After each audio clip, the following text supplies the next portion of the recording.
Pemkab Banyuwangi menggelar dialog pengembangan Pulau Tabuhan dengan warga Bangsering, Kecamatan Wonorejo. Dialog tersebut dihadiri oleh sejumlah elemen masyarakat, mulai ulama, kelompok nelayan, kelompok masyarakat, hingga pelaku pariwisata. Dialog dilakukan di Pendopo Banyuwangi pada Selasa malam 3 Maret 2020. Pemkab menghadirkan perwakilan pengembang swasta dan Kepala Badan Pertanahan Nasional (BPN) Banyuwangi. Pengembang swasta yang dimaksud adalah EBD Paragon Singapura yang juga diberi kesempatan pemerintah pusat untuk ikut mengembangkan Mandalika dan Labuan Bajo.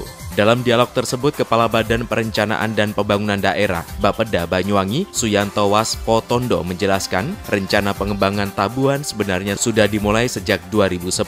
Saat itu Kementerian Kelautan dan Perikanan mendanai program bantuan teknis penyusunan rencana zonasi rinci Pulau Tabuhan dan perairan sekitarnya. Konsep yang dikeluarkan oleh KKP tersebut kemudian dikembangkan oleh Pemkab Banyuwangi lewat Detailed Engineering Design yang memuat rancangan pengembangan secara lebih detail. Namun yang terpenting adalah pada DED tersebut tidak mengubah sama sekali zona konservasi atau kawasan hutan yang ada di pulau tersebut. Kepala Badan Pertanahan Nasional Banyuwangi Damar Galih kemudian menjelaskan tentang status tanah di Pulau Tabuhan. Sertifikat Tanah Tabuhan diterbitkan pada tahun 1999 dengan status hak pengelolaan 1 Bangsering oleh Pemkab Banyuwangi. Dalam sertifikat tersebut tercantum luasan tanah 53.350 meter persegi.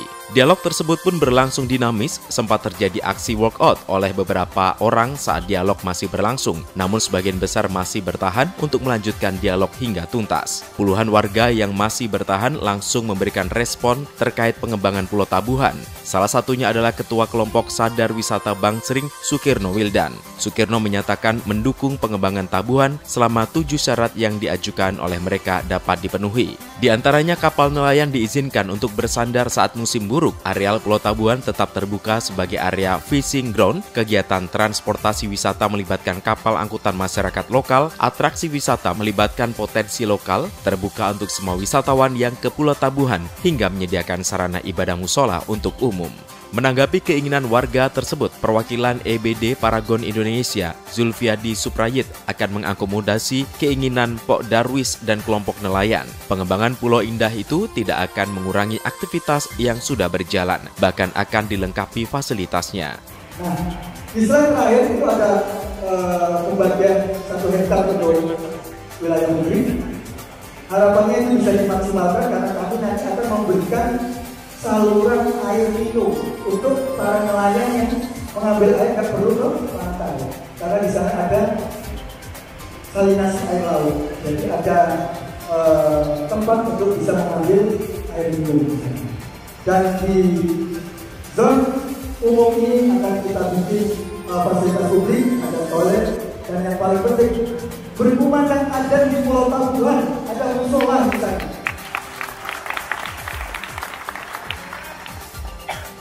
Itu yang dapat kita sampaikan.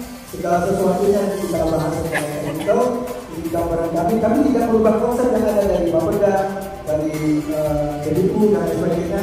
Kami hadir melengkapi untuk menyempurnakan sebagai Pulau Indah. Di akhir dialog, Bupati Banyuwangi Abdullah Aswaranas menjelaskan, Pemkab telah mempertimbangkan secara matang pengembangan pariwisata di Pulau Tabuhan. Pengembangan Pulau Tabuhan juga dilakukan sesuai regulasi yang ada. Hari ini saya senang karena semua kritik, pro dan kontra kita dengar. Dan kekhawatiran mereka tadi kita jawab karena ada rencana owner PT-nya hadir di sini. Dan ada 7 permintaan, ada 2 permintaan, 3 permintaan, dan itu mereka nanti akan ketemu. Dan secara umum oke. Dan misalnya tadi ada Pok Darwis bilang, kami bawa tamu ke Pulau Menjangan, 1 orang itu di restoran habis 350.000, dan itu dia bayar karena dia bayar sendiri. Jadi kalau ini nanti jadi destinasi akan turun. Tadi kekhawatiran semua dicatat dan nanti akan dijadikan bagian dari komitmen tertulis. Nah, memang belum sampai di situ karena memang akan IMD. Nah, sebelum IMD kan ada IPPT, ada proses yang lain. Ini proses itu memang belum sampai. Nah, kenapa MOU dulu kita ikat dulu supaya nggak lari, kira-kira gitu. Baru nanti akan ada teknis. Nah, menuju IMD itu syaratnya akan ada beberapa, termasuk AMDAL provinsi dan lain-lain. Nah, Soal perdebatan kawasan Tabuhan itu katanya kawasan konservasi, tadi sudah dijawab oleh Kepala BPN, udah clear. Sehingga saya kira ini sudah jelas Kepala BPN mengeluarkan pengukuran itu atas dasar surat dari kementerian dan itu fungsinya untuk wisata. Pemkab Sambung Anas akan terus menggelar dialog bersama warga untuk membangun kesepahaman.